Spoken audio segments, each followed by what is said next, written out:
میرے اور آپ کے آقا و مولا نے ایک مقام پہ قسم فرما کے 3 چیزیں بیان فرمائی. اس میں سے ایک چیز حضور نے یہ ارشاد فرمائی کہ جو شخص معاف کر دیتا ہے میں اللہ کی قسم اٹھاتا ہوں کہ اس کی عزت کم نہیں ہوگی. دوسری بات یہ ارشاد فرمائی کہ جو مانگنے لگ جاتا ہے، سوال کا دروازہ کھول دیتا ہے، اللہ اس کے لیے محتاجی کا دروازہ کھول دیتا ہے. حالات سخت بھی ہوں، اگر قابل برداشت ہوں تو ان کو برداشت کرنا چاہیے تاکہ سوال کی عادت نہ پڑے. انسان مخمصے کی حالت میں ہو، مجبور ہو جائے تو وہ ایک الگ بات ہے. مخمصے کی حالت میں سوال جائز ہو جاتا ہے، لیکن اگر حالت مخمصے کی نہ ہو تو پھر سوال نہیں کرنا. تھوڑی سی مشکل آئی اور اناج بٹتے ہوئے دیکھا تو خود بھی سوالی بن کے جا کے کھڑے ہو گئے، جبکہ ہمارے گھر کے اندر اتنا کچھ موجود تھا کہ ہم گزر کر سکتے تھے، لیکن مفت کا مال ہے لہٰذا کوئی حرج نہیں ہے. تو پھر آہستہ آہستہ انسان اس کا عادی بن جاتا ہے. اللہ اس وقت سے بچائے کہ ہم محتاج ہوں اور ہمیں عملاً اس جگہ پہ آنا پڑے. اللہ سب کو محفوظ فرمائے. لیکن اگر حالات کچھ تلخ بھی ہوں تو پھر بھی اگر آپ دیکھیں اپنے آپ کو کہ کیا ہم ایسی جگہ پہ تو نہیں ہیں کہ ہم سوال کرنے جائیں، تو باہر ایک ماحول دیکھ کر کے تو لپک پڑنا، تو اس سے آپ کی طبع کے اندر سوال کی عادت پیدا ہوگی. تو اس لیے جو مانگنا شروع کر دیتا ہے پھر اس کے لیے محتاجی کا دروازہ بند نہیں ہوتا، الا یہ کہ کچھ سخت مجبور ہو جائے تو شریعت اس کو اس کی اجازت دیتی ہے. تیسری بات میرے اور آپ کے آقا و مولا نے جو قسم کر کے کہی، ما نقص مال عبد من صدقہ، کہ صدقے سے بندے کا مال کم نہیں ہوتا. آپ کا اکاؤنٹنٹ کہتا ہے کہ اگر اتنے پیسے اتنوں سے نکال دیے گئے تو باقی اتنے بچیں گے، کیلکولیٹر کا حساب بھی یہی ہے. لیکن میرے محبوب فرماتے ہیں کہ میں ضمانت دیتا ہوں کہ صدقے سے مال کم نہیں ہوتا. تو اس لیے تم راہ خدا میں خرچ کرو گے تو میرا رب کہہ رہا ہے خیر لانفسکم، یہ تمہارے لیے بہتر ہے. تمہیں لگتا ہے کہ اتنے کم ہو جائیں گے، لیکن ایسا نہیں ہے. تمہارا مال صدقے سے گھٹتا نہیں ہے، صدقے سے تمہارا مال بڑھتا ہے. اور اللہ تعالیٰ جل شانہ ایک کا 10 گنا عطا کرتا ہے، 70 گنا عطا کرتا ہے، 700 گنا عطا کرتا ہے. فرمایا اللہ چاہے تو اس سے بھی زیادہ عطا کرتے.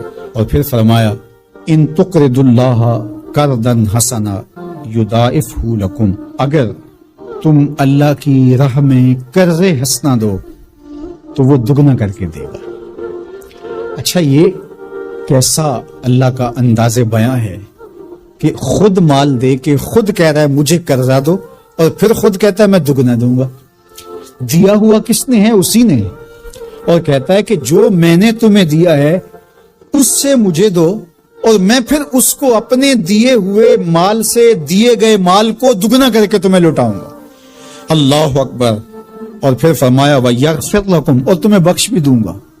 واللہ شکور حلیم، وہ شکر گزار بھی ہے اور حلم والا بھی ہے. اللہ اکبر. وہ بردبار بھی ہے، وہ تمہارا شکر گزار بھی ہوگا، تمہیں دگنا کر کے بھی دے گا، تمہاری مغفرت بھی کر دے گا، اور تمہارے مال میں کمی بھی نہیں آنے دے گا. اور یہ بہتر بھی تمہارے لیے ہوگا. یہ تمہاری آزمائش تھی، تمہارا مال تمہیں دے کر تم سے مانگا، اور جس کے لیے مانگا اس کو اللہ ڈائریکٹ بھی تو دے سکتا تھا، لیکن کہا کہ اس کی آزمائش ہے کہ اس کو غربت کی بھٹی میں ڈالا گیا. تمہاری آزمائش یہ ہے، تمہیں فراوانی دی گئی. آپ دیکھیے کہ وہ آزمائش میں پورا نکلتا ہے، تم آزمائش میں پورے نکلتے ہو، دونوں آزمائش میں پورے نکلتے ہیں، یا پھر تم نامراد اور ناکام ہو جاتے ہو. اللہ اکبر. اللہ جل شانہ پورے عالم کے اوپر پھیلی ہوئی وبا کو دور فرمائے، بالخصوص امت مسلمہ کی خیر کرے، اور میرے وطن پاکستان کو امن کا، نور کا، رحمت کا گہوارہ بنائے، اور یہاں نظام رسول کی بہاریں پیدا کرے. اللہ ہمیں معاشی بحرانوں سے نکال کے معیشت کا استحکام عطا کرے، اور ایک دوسرے کے لیے جذبہ احساس، جذبہ ہمدردی اور راہ خدا میں خرچ کرنے کا جذبہ فراما ہمارا مقصود کرے. وَأَنفِقُوا خَيْرًا لِأَنفُسِكُمْ، اور خرچ کرو، یہ تمہارے لیے بہتر ہے. اپنی بہتری کے لیے، اپنی بھلائی کے لیے خرچ کرو. راہ خدا میں خرچ کرنے سے مال گھٹتا نہیں. زندگی کی گہما گہمی میں، زندگی کی چکا چون میں، سویر سے شام تک، شام سے سویر تک بھاگم بھاگ لگی تھی، تو کسی وجہ سے لمحے فرصت کے ہاتھ آ ہی گئے ہیں تو آئیے ہم اپنا رب کتاب اللہ سے جوڑیں، قرآن سے جڑ جائیں اور اس کی تلاوت کو شعار زندگی بنا لیں۔ گھر تو می خواہی مسلمان زیستن، نیست ممکن جز با قرآن زیستن۔ اگر تو مومن بن کے، مسلمان بن کے جینا چاہتا ہے تو قرآن کے بغیر تیرا ایک لمحہ بھی نہیں بیت سکتا۔ تو اس کتاب کے ساتھ ہمیں وابستہ ہونا چاہیے، روزانہ 1-2 پارے خود بھی پڑھنے چاہیے اور اپنے بچوں کو بھی اس کی ترغیب دینی چاہیے۔ روزانہ ہماری صبح کا آغاز تلاوت کلام مجید سے ہو تو زندگی کتنی خوشگوار، پر نور، تاباں اور منور ہوگی۔ تو اس موقع پر میں مشورہ دوں گا کہ کتاب اللہ کے ساتھ جڑ جائیں اور یہ کتاب دیکھنا کہ کیسے موتی اچھال کے تمہاری گود میں ڈالتی ہے اور اللہ کی قربت کا ذریعہ ہے، ہمیں زندگی گزارنے کا اسلوب دیتی ہے اور حیات آفرین کتاب ہے۔ تو اس کے ساتھ ہمیں جڑنا چاہیے اور اس موقع سے ہمیں بھرپور فائدہ حاصل کرنا چاہیے۔ ایک بات میں یہ بھی عرض کرنا چاہوں گا کہ اس موقع پر خاص طور پہ ہمیں تھوڑا سا اپنا محاسبہ کرنے کے لیے بھی وقت مل گیا ہے۔ ہم اللہ کی معرفت حاصل کریں، اپنی زندگی کے مقصود اور مدعا کو سمجھیں کہ ہم کیوں تخلیق کیے گئے اور ہمیں فہم و فراست اور عقل و خرد سے کیوں نوازا گیا۔ تو وہ مقصد اگر ہم نے نہیں پایا تو اس موقع پہ ہمیں اپنا محاسبہ کر کے غور کرنا ہوگا اور اپنی زندگی کی راہوں کو درست کرنا ہوگا۔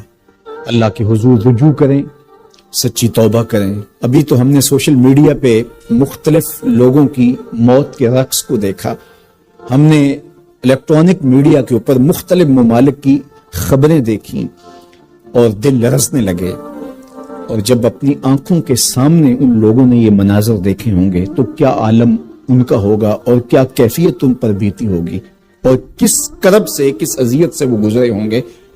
اور ہزاروں انسانوں میں سے کوئی ایک شخص آغوش موت میں اترا اور اس کی سسکیاں اور آخری لمحے اس کی تڑپ اور اس کی بے چینیاں اور اس کے خاندان کی محرومیاں اور ان کی آنکھوں سے برستے ہوئے آنسو دل لرزا دیتے ہیں۔ اور پھر آج کل تو نہ جنازے میں شامل ہو سکیں، نہ غسل اور نہ کفن نصیب ہو سکے، اور کس محرومی کا اس دنیا سے رخصت ہونا، تو انسان لرز کے رہ جاتا ہے۔ تو ذرا 2 لمحوں کے لیے تصور کر لیجئے کہ 7 ارب انسانوں کے اندر چند ہزار لوگ موت کی آغوش میں گئے، جبکہ اربوں انسان ہیں، تو چند ہزار لوگ آغوش موت میں اترے تو ہمارا وجود لرزنے لگا۔ تو وہ لمحہ کتنا دردناک ہوگا جب یہ زمین بھی لپیٹی جا رہی ہوگی، جب آسمان بھی لپیٹا جا رہا ہوگا اور ہر ذی روح اس دنیا سے رخصت ہو رہا ہوگا۔